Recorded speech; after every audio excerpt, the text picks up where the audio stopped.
Сәлеметсіздер ме, құрметті менің алтын оқырмандарым. Ардақтың тігін шеберханасына қош келдіңіздер.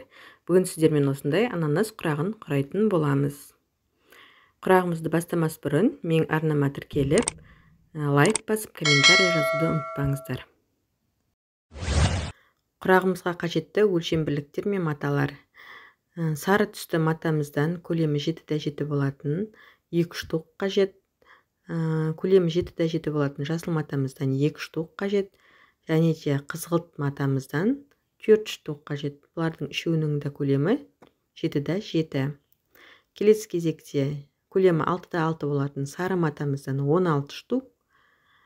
Дәл осындай 6x6 болатын көлемі жасыл матамыздан 2 штук қажет. Сонымен қоса ені 5 см болатын қызғылт түсімізден лента қажет. Және де ені 10 см болатын 2 лента қажет. Сонымен қоса көлемі 6x6 болатын қызғылт түсті матамыздан 2 штук қажет. Құрағымызды бастамас бұрын көлемі 7x7 болатын 4 бұрыштарымызды бір-біріне біріктіріп алатын боламыз. 2 сары және 2 жасыл матамызға қызғылт түсті матамызды орналастырамыз. Түгін бір-біріне қаратып, және де ортасынан сызық сызып, сол сызықтың екі жағынан 2 тігіс түсіретін боламыз.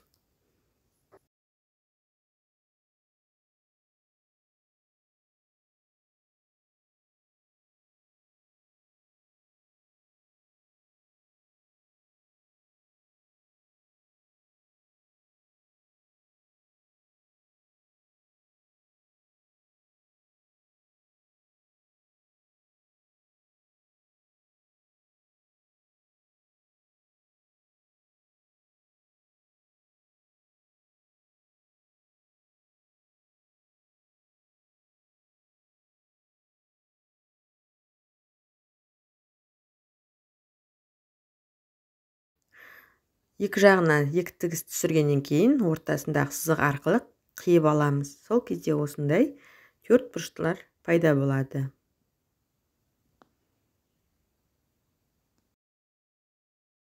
Ендігі кезекте құрағымызды орналастыратын боламыз. Өте оңай әрі тез құралатын құрақ.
Осы құрағымызды енді біріктіретін боламыз. Төменгі жағын 4-4-тен, ортасын 6-дан және жоғарғы жағын 4-4-тен біріктіріп алатын боламыз. Дәл видеодағыдай менің жасағаныммен бірме-бір жасап отырсаңыздар, дәл шығатын болады.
Енді осы құрағымыздың екі жағына 10 сантиметрлік лентамызды және жоғарғы жағына 5 сантиметрлік лентамызды тігіп шығамыз.